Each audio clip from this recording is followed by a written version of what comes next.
Well, we have a special show for you today. We're here in Oklahoma City at the future site of the Murrah Memorial, and we're actually at the Survivor Tree. Well, many of you may know what the Survivor Tree is, but you may not know some of the efforts that have been going on to help this tree. And with us today is Mark Bays. He's an urban forester with the Oklahoma Department of Agriculture, and he's going to explain some of those efforts that have been going on. And Mark, thank you so much for talking to us today. Well, thanks, Brenda, and it has been an ongoing effort for the care of the Survivor Tree for a number of years now. The year after the bombing, during that spring season, some of the families noticed this tree that was only 75 yards from where the bomb went off, and it was showing signs of life that next year. So they became real connected to the tree because it's a symbol of hope. You know, it's a living thing in an area that we've seen so much destruction go on. And so they named it the Survivor Elm, Survivor Tree. And shortly after that, we were asked to come on board and to make some site improvements in the area to make it more compatible with tree life, because essentially all this site used to be was a parking lot. Well, what are some of those efforts that you have done since then to help the tree? Early on, there was a massive tree pruning done on the tree. There was a lot of dead debris and things like that up in the tree, so there's some pruning that had to be done. There was asphalt all the way up to the trunk of the tree, and you know, asphalt and trees' roots don't necessarily go together very well, and so the tree was really starving to get all the required moisture, you know, from the rains. So we worked 2 years ago to pull some of that asphalt back. The tricky thing was that it was privately owned at that time, and the city hadn't acquired the property, but the landowner was gracious enough to allow us to come out. We worked with the city street departments by hand, pulling back some of that asphalt. We were able to put a little mulch around the tree, and really that was about the only thing we were able to do a couple of years ago. Well, recently the city was able to acquire the whole property now where we're standing, and we were able to come back in and do much more for the tree. We pulled the rest of the asphalt back to about 50, 60 feet around where the tree is, and that's really getting into most of the feeder roots for the tree. And we removed all the asphalt, all the rock and gravel, and we replaced it with rich compost and mulch. So it's a better setting for the tree's roots to be growing in. Well, the tree is actually showing signs of improvement since you've done this too. It really is. This past year we had we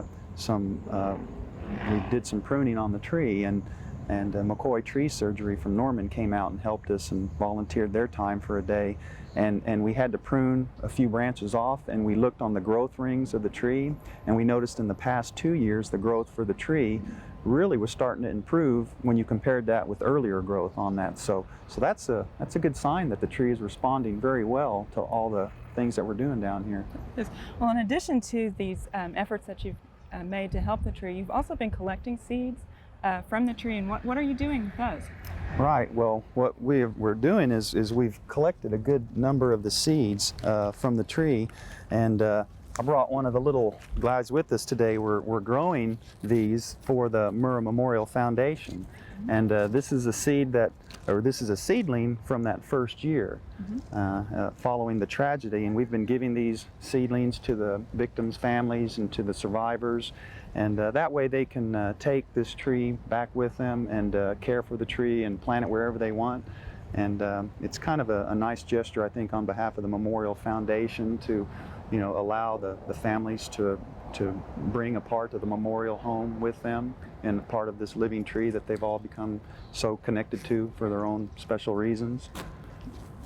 Yes, that is very nice. And you've also taken cuttings of the tree? Right. Eventually, you know, the tree may have to come out for whatever reason. You know, all trees eventually have to come out, but we want to make sure that the legacy of the tree will continue to be here from now on. And certainly the efforts that, you know, everybody is providing for the tree now will, you know, the tree will be around for quite some time, but we've taken cuttings off the tree and we're getting an exact clone off of that. And so when we should have to remove it, then we'll be able to put the same tree in. So it's really, it's something that we're really assuring that the legacy will be here from now on. It's a very good way to preserve that tree. Well, in addition to the efforts that have been going on so far, today we're actually out here because they are treating the tree basically preventatively for Dutch elm disease. That's right. Being an American elm, it is at risk for Dutch elm disease being spread, and today we're out here treating the tree for that. Okay. Well, also with us today is Ken Pruse of Pruse Landscape of Tulsa. He is a certified arborist with the International Society of Arboriculture, and he has basically donated his time and efforts to do this today. And welcome, Ken. How are you? Very good. And Ken, could you kind of explain to our viewers what the process is that you've gone through to treat this tree? Right. The material that we've chosen to inject the tree with, Brenda, is called Alamo. It's a systemic fungicide, and it's used for two things. It's labeled by the EPA for oak wilt and also for Dutch elm disease in elms. So it has a multiple function, but obviously today, being an elm, we're trying to inject it for vascular disease like you two mentioned a minute ago. It's basically installed systemically with a pressurized capsule, and with Mark's assistance this morning, we were able to do it in less than an hour, I'd say. Okay. Now, we had visited with Mark before about treating trees, and it's kind of changed. The injection system has changed. And what are some of the points that make the injection system better for the tree now than it used to be? Well, this system is referred to as micro-injection. It's an improved injection procedure compared to years ago where they used fully pressurized bags of material and actually blew that into the trunk. Fortunately, many improvements have been made. We treat the tree at the root flare, which is where the trunk and the root system converge. That area happens to be an area where we get the maximum ability of the tree to wall that wound off. And there's no question that with a drill mark like we've made here, it's invasive to a degree. But with an 11/64 drill going about 3/8 of an inch deep, it's not very invasive. And the tree does tend to wall off quite well there, and I expect those small wounds to be covered in a matter of 2 or 3 months. Okay. Now, this is good not only for the survivor tree, but also if a person wanted to do this in their own home, they would be able to have that done for them? True. There's no question that this material seems to work better as a preventative rather than a therapeutic treatment. The label mentions that part of the crown can be visibly affected by the disease, and it still works. And in my experience, it's better to apply when there are no visible symptoms. Okay. Now, Ken, is this a one-time application? Brenda, for preventative treatments, this normally serves as a 2-year application. Mm-hmm. For trees that are highly stressed and show visible signs of infection, probably a 1-year application. And fortunately here, I don't seem to see any visible flagging or signs of Dutch elm disease. No. Mark could verify that for me, but I think probably in 2 years we might want to retreat, but certainly we'll watch it carefully and babysit it until then. Okay. Well, this is just part of an ongoing effort with this tree. And what are some of the plans for this tree in the future? Well, absolutely. The efforts for the care of the tree are pretty much daily. Mm-hmm.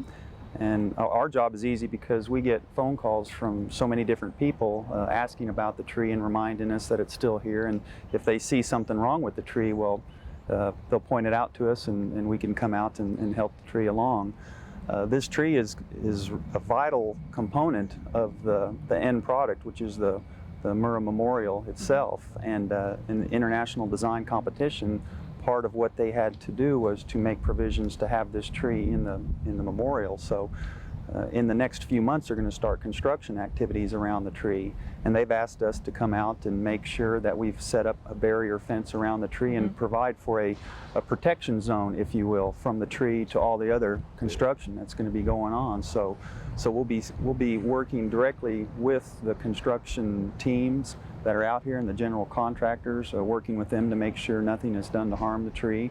We'll continue to monitor the health of the tree, and as things need to be done to the tree, we're just make our request to the arboriculture industry, and hopefully they'll come through for us like they always have. And that's something that you had indicated, that all of this effort and time is basically volunteer? Yeah, absolutely. From day one, it's really a tribute to the tree care industry in Oklahoma, the horticulture industry, the nursery industry, other foresters, that whenever anything at all needed to be done, we just make the request, and they've come out and helped on their own time, just as Ken has come out today on his own time, and Estes Chemical has supplied the chemicals that were used today. It really is a tribute to the tree care industry in Oklahoma. Well, Ken and Mark, I really appreciate both of you sharing this process with us today. You're welcome. We hope you've enjoyed this classic from the Oklahoma Gardening Vault. Remember, even though these tips and techniques are timeless, there's always something new to learn in the world of gardening. By subscribing to both Oklahoma Gardening and OK Gardening Classics, you'll have access to a wealth of gardening knowledge, both classic and contemporary.